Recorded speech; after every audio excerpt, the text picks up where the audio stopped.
লেখিকা প্রমা মজুমদারের প্রশংসা। আজ সোহিনীকে দেখার জন্য ছেলের বাড়ি থেকে আসবে। বাবা ওর জন্য ছেলে পছন্দ করেছে। শ্বশুরবাড়ি সম্পর্কে ওর একটা ধারণা আছে, তাই সে মনে মনে নিজেকে প্রস্তুত করে রেখেছে। সোহিনী আগে থেকে ঠিক করে রেখেছিল তার শ্বশুরবাড়ির লোকদের কটু কথা কখনো মুখ বুজে সহ্য করবে না। বেশি ঝামেলা করলে 10টা কথা শুনিয়ে দেবে। ওর মামাতো বোন শাশুড়ি আর ননদের অত্যাচারে নিজের বাসা ছেড়ে অন্য জায়গায় চলে গেছে। বন্ধুদের মধ্যে যাদের বিয়ে হয়েছে তাদের বেশিরভাগেরই একই অবস্থা। বিয়ের পর নাকি মেয়েদের সবকিছু বদলে যায়। এটা সে মেনে নেবে না। ওর জীবন সবসময় একই রকমই থাকবে। ওর মা নেই, বাবার কাছেই বড় হয়েছে। তার ওপর আবার ডানপিটে স্বভাবের, তাই বাবাকে আগেই বলে রেখেছে শ্বশুর শাশুড়ি ননদ ছাড়া সংসারে ওর বিয়ে ঠিক করতে। আসলে প্রেমটা ওর ঠিক কোনোদিনই হয়নি। ভার্সিটির ছেলেরা ওর সাথে কথা বলতে ভয় পেত, যদিও মেরে বসে তাই। কিন্তু ওর কপালে মনে হয় শাশুড়ির নির্যাতন লেখা আছে। বাবা যে ছেলেকে ওর জন্য পছন্দ করেছে, তার ঘরে মা আর বোন দুজনই আছে, কিন্তু বাবাকে সে না করতে পারছে না। ছেলের পরিবার নাকি খুব ভালো, শ্বশুর বাড়ি তাও আবার ভালো, এমন হয় নাকি? সোহিনী ঠিক করেছে বিয়ের পর সে বেশি দিন ওখানে থাকবে না, বাবার কাছেই চলে আসবে। অনি আজ বিকেলে মেয়ে দেখতে যাবে। ওর মা মেয়ের ছবি দেখে মেয়েকে পছন্দ করেছে। ওর মতামত সেখানে খুব একটা জরুরি না। মা যাকে পছন্দ করবে সে এই বাড়ির বউ হবে। বাবা মারা যাওয়ার পর মা একা ওদের দুজনকে খুব কষ্ট করে বড় করেছে। চাকরি আর সংসার এক হাতে সামলে সন্তানদের মানুষ করা খুব কঠিন। এই কাজটাই মা এতদিন করেছে। মাকে ও খুব ভালোবাসে, আবার ভয়ও পায়। মার মুখের ওপর কথা বলার সাহস ওর আর অহনার কখনোই হয়নি, তাই অগত্যা আজ তাকে যেতেই হবে। অনেক খুব কম কথা বলে, কিন্তু ওর মা মানে নন্দিনী একটানা কথা বলেই গেলেন। সোহিনীকে অনেক প্রশ্ন করলেন। সোহিনী অনির সাথে আলাদাভাবে কোনো কথা বলতে পারল না। এক দেখাতেই ওদের বিয়ে ঠিক হয়ে গেল। সোহিনীর বাবাও রাজি, কিন্তু ওর রাগ হচ্ছে এভাবে বিয়ে হয় নাকি। ও ছেলেকে চিনলও না, কথাও বলল না। একবারে বিয়ে। বিয়ে রাতে অনির সাথে সোহিনীর প্রথম কথা হলো। অনেকে ওর ভালো লেগেছে, ছেলেটা খুব ভদ্র, ওর সাথে ভালো ব্যবহার করছে। অহনা ওর ননদ আসার পর থেকে ওর দিকে খুব নজর রাখছে, কোনো সমস্যা হচ্ছে কিনা বারবার জিজ্ঞেস করছে। কিন্তু শাশুড়ি তাকে দেখা যাচ্ছে না। বাড়ি ভর্তি অনেক লোকজন, ও সবাইকে চেনে না। অহনা সবার সাথে পরিচয় করিয়ে দিয়েছে, কিন্তু ওর মাথায় এত কিছু থাকে না। ও শুধু হাসি মুখে দাঁড়িয়েছিল। প্রথম সে কোনো অপরিচিত মানুষের সঙ্গে এক ঘরে আছে, তাই একটু সংকোচ হচ্ছে। অনি অন্য পাশে মুখ করে ঘুমিয়ে পড়েছে, কিন্তু ওর ঘুম আসছে না। বাসায়ও সব সময় দেরিতে ঘুম থেকে উঠতো, কিন্তু প্রথম কয়েকদিন একটু তাড়াতাড়ি উঠতে হবে, না হলে আবার কথা শোনার সুযোগ পেয়ে যাবে। ভোরের দিকে একটু চোখ লেগে গিয়েছিল, তাই চোখ খুলে দেখলো 8টা বেজে গেছে। তাড়াতাড়ি ফ্রেশ হয়ে রান্নাঘরের দিকে গেল। দেখলো শাশুড়ি আর কাজের মহিলাটা রান্না করছে। ওকে দেখে নন্দিনী বলল, ভালোই হয়েছে এসেছো, আমাকে একটু সাহায্য করো। এই বলে এক বাটি আটা ওর সামনে ধরে বলল, লুচির ময়ামটা দিয়ে দাও। সোহিনী হা হয়ে দাঁড়িয়ে আছে। এমনিতে ও সব কাজই করতে পারে, কিন্তু ওর ধারণা ছিল কয়েকদিন পর থেকে ওকে কাজ করতে হবে। কিন্তু এই শাশুড়ি তো প্রথম দিনই নিজের রূপ দেখিয়ে দিচ্ছে। ওর মনে হয় 1 মাসও ওই বাসায় থাকা হবে না। সোহিনী একবার ভেবেছিল না করবে, কিন্তু প্রথম দিন নতুন বউ শাশুড়ির সঙ্গে ঝগড়া করবে, এটা ঠিক হবে না, তাই চুপ করে কাজ শুরু করলো। সকালে খাওয়ার টেবিলে অনিয়ার কয়েকজন আত্মীয় একসাথে খেতে বসেছে। সোহিনী দূরে দাঁড়িয়েছিল। সুদীপা ওকে ডেকে বলল, সবাইকে খাবার দাও। সোহিনী সামনে আসতেই অহনা ওর পাশে এসে দাঁড়ালো। তারপর দুজনে মিলে খাবার দিল। সোহিনীর বিয়ের 10 দিন হয়ে গেছে। অনির সাথে এখন একটা ভালো সম্পর্ক তৈরি হয়েছে। ও কম কথা বললেও মানুষটা ভালো। অহনা ওর থেকে ছোট, কলেজ আর পড়াশোনা নিয়ে ব্যস্ত থাকে, কিন্তু সমস্যা হলো ওর শাশুড়ি। তিনি ভালো না খারাপ এটা এখনো বুঝতে পারছে না। সকালে অনি আর অহনা একসাথে বেরিয়ে যায়। তারপর সারাদিন সোহিনী আর নন্দিনী বাসায় থাকে। সোহিনীর মা অনেক আগে চলে গেছেন, তাই ও সহজে মা ডাকতে পারছে না। নন্দিনীর সঙ্গে কোনো সম্বোধন ছাড়াই কথা হয়। একদিন নন্দিনী ওকে ডেকে বলল, আমি আমার ছেলে মেয়েদের তুমি বলতে পারি না, তাই তোমাকেও তুমি বলতে অসুবিধা হয়। আজ থেকে আমি তুই বলবো, আর তুই আমাকে মা বলে ডাকবি না। মামুনি বলবি। আমার ছেলে মেয়ে ছাড়া কেউ আমাকে মা ডাকুক, এটা আমার পছন্দ না। সোহিনীর মেজাজ খারাপ হয়ে গেল। তাকে বাবাও তুই বলে ডাকে না, আর সেখানে এই মহিলা তাকে তুই বলা শুরু করেছে। থাক, কয়েকদিনেরই তো ব্যাপার। সোহিনী রান্না করতে পারে, কিন্তু ইচ্ছা করে করতে চায় না।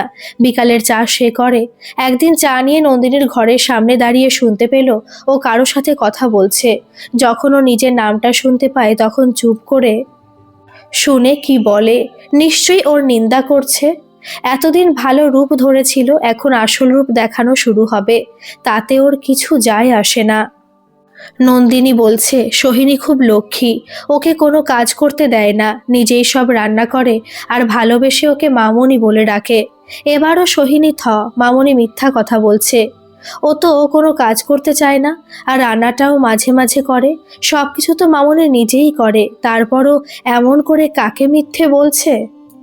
সোহিনীর মনটা খচখচ করছে। ও ভেবেছিল মামনি ওর নিন্দা করবে, কিন্তু করছে তার উল্টো। সন্ধ্যায় বাবার ফোন আসে। বাবার গলাটা আজ একটু অন্যরকম।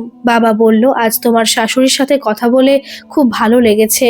উনি ফোন করে আমার খোঁজ খবর নিয়েছে, আর তোমার খুব প্রশংসা করেছেন।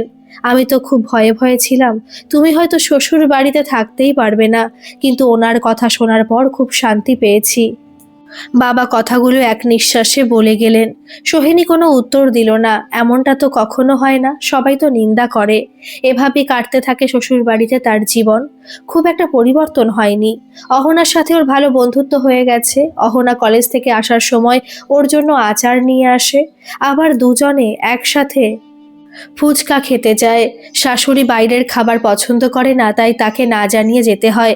কিন্তু যেদিন বুঝতে পারে অহনাকেই বকা দেয়, ওকে তেমন কিছু বলে না, কিন্তু চোখে মুখে বোঝা যায় রাগটা আছে। নন্দিনীর মামাতো ভাই তার পরিবার নিয়ে বিদেশ থেকে এসেছে, তাই আজ ওদের বাসায় আসবে। সকাল থেকে এর জন্য প্রস্তুতি চলছে। নন্দিনী রান্নাঘরে কাজ করছে, সোহিনী তার হাতে হাতে একটু সাহায্য করছে। মনে মনে ভাবছে নিজের মেয়ে আরাম করে শুয়ে বসে আছে, আর আমাকে কাজ করতে হচ্ছে। এটা নিয়ে শাশুড়িকে কিছু কথা শোনাতে হবে। আজকের মেহমান চলে গেলে পরে সে কথাগুলো বলবেই বলবে। রান্নাঘর থেকে বেরিয়ে দেখে অহনা ঘর গোছাচ্ছে। ওকে দেখে বলল, আজ ছুটির দিন, তাও মা আমাকে দিয়ে কাজ করাচ্ছে। এটার কোনো মানে হয়? অনি ঘরে আছে, এই মানুষটার সঙ্গে আরাম করে ঝগড়া করা যায় না। ও যা বলে তার কোনো উত্তর দেয় না। মায়ের নামে কিছু বললে শুধু বলে, আমাকে বলে লাভ নেই, আমি তোমাদের দুজনের মধ্যে আসতে পারবো না। আবার ওর উপর রাগ করার মতো কিছু করে না। ওদের বিয়ের এই কয়েক মাসের মধ্যেই ওকে কয়েকবার বাবার সাথে দেখা করার জন্য নিয়ে গেছে, আবার প্রতিদিন ফোন করে বাবার খবর নেয়। বাবাও ওর খুব প্রশংসা করে। এত ভালো মানুষ নিয়েও সমস্যা।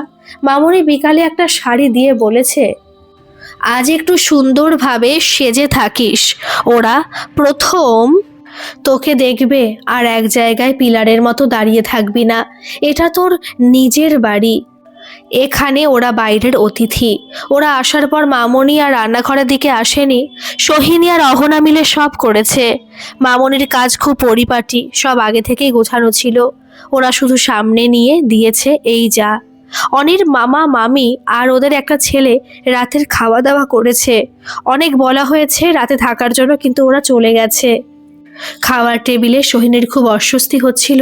মামুনির জন্য সব রান্না নিজে করেছে, কিন্তু বলছে বউ করেছে। সবাই খুব প্রশংসা করছে।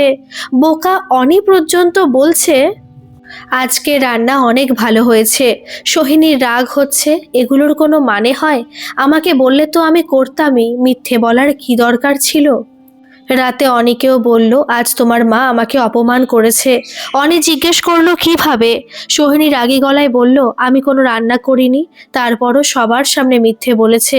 আমার প্রশংসা করছে, এটা কি আমাকে ছোট করা হলো না? অনি মুচকি হেসে বলল, কারো নিন্দা করলে রাগ হয়, কিন্তু প্রশংসা করলেও যে কেউ রেগে যায়। তোমাকেই প্রথম দেখলাম। এই বলে সে বিছানায় চলে গেল। কিন্তু সোহিনী কাল এর শেষ দেখে ছাড়বে, আর এগুলো সহ্য হচ্ছে না। পরদিন অনি চলে যাওয়ার পর সোহিনীর মামনির কাছে গেল। মামনিকে জিজ্ঞেস করলো, আপনি আমার নামে সবাইকে মিথ্যে বলেন কেন? আমাকে দিয়ে কাজ করানোর ইচ্ছা থাকলে সরাসরি বলতে পারেন না?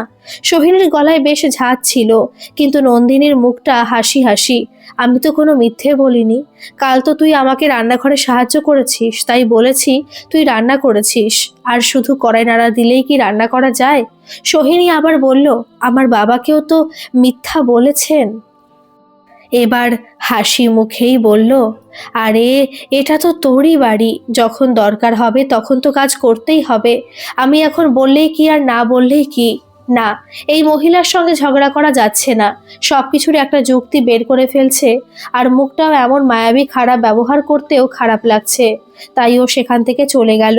সোহিনী নিজের ঘরে বসে আছে, এমন সময় মামনি এলো ওর ঘরে। আজ তোকে একটা গল্প বলবো, শুনবি? মামনি সোহিনীর সামনে বসে কথাটা বলছে।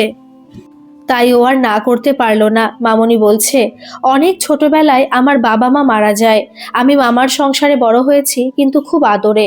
আমার মামির কোনো মেয়ে ছিল না, তাই আমাকে নিজের মেয়ের মতো ভালোবাসতেন। আর আমার দুই ছেলে আমার থেকে অনেক বড় ছিল, তারাও আমাকে অনেক আদর করত। আমি কলেজ পাশ করার পর মামা আমার বিয়ে ঠিক করেন। ছেলের বাবা মা ছোট ভাই বোন সবাই আছে।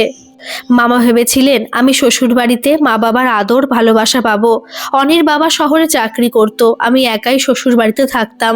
বিয়ের কয়েকদিন যেতে না যেতেই শাশুড়ি কথায় কথায় আমার সঙ্গে খারাপ আচরণ করত। আমি কোনো কাজ পারি না তাই বলে আমাকে সবসময় কথা শোনাতেন। ননদ দেবররা আমাকে দুই চোখে দেখতে পারতো না। সারাদিন কাজের পরও আমার ত্রুটি ধরতো।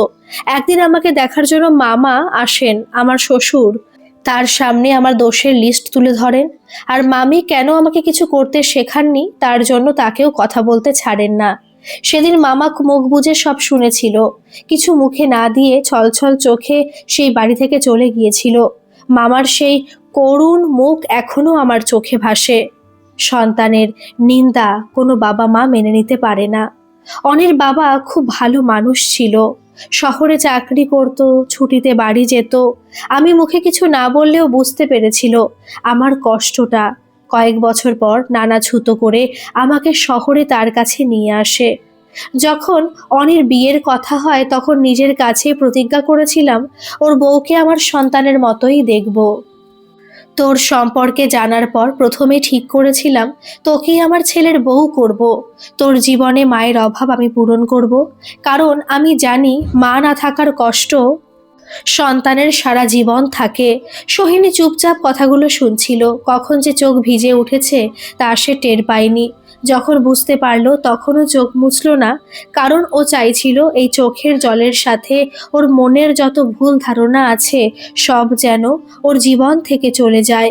মামনি ওর দিকে তাকিয়ে বলল, আরে পাগলি, কাঁদছিস কেন? সোহিনী মামনিকে জড়িয়ে ধরল। মামনি তখনও বলছে, আমি জীবনে যে কষ্ট করেছি আমি তা কখনো তোকে করতে দেব না। ও আর একটা কথা, মাকে কেউ আপনি বলে না, তুই বলে। যদি আবার আপনি আমাকে বলিস তাহলে কাল তোর বাবা আসলে তোর সাথে তোকে পাঠিয়ে দেব। বাবা আবার কাল আসবে কেন? অনি কখন ফিরে এসেছে এটা ওর খেয়াল করেনি। ওর গলা শুনে পেছনে তাকালো দুজনেই। রাগের জন্য তো ভুলেই গেছো দুদিন পর নিজের জন্মদিন, আর বাবাকে ছাড়া কি আর জন্মদিন করা যাবে? তাই মা ওনাকে এখানে আসতে বলেছেন। সোহিনীর শ্বশুর বাড়িতে নতুন জীবন শুরু হয়েছে। অহনা এখন আর ওর বান্ধবী নয়, ছোট বোন। তাই আদরের সাথে সাথে মাঝে মধ্যে শাসনও হয়। মামনি আরও একসাথে শপিং করতে যায়। আসার সময় একটু ফুচকার দোকানে যাওয়া হয়। অনি ওদের মাঝখানে আসতে চায়, কিন্তু সোহিনী বলে, তুমি আমার বাবাকে আমার কাছ থেকে নিয়ে গেছো, আমি আমার মামনিকে তোমার হতে দেব না। নন্দিনী ছেলে আর তার বউয়ের ঝগড়া দেখে হাসে। গল্পটি কেমন লাগলো অবশ্যই কমেন্ট করে জানাবেন, আর ভালো লাগলে একটা সাবস্ক্রাইব করে আমার পাশে থাকবেন। ধন্যবাদ।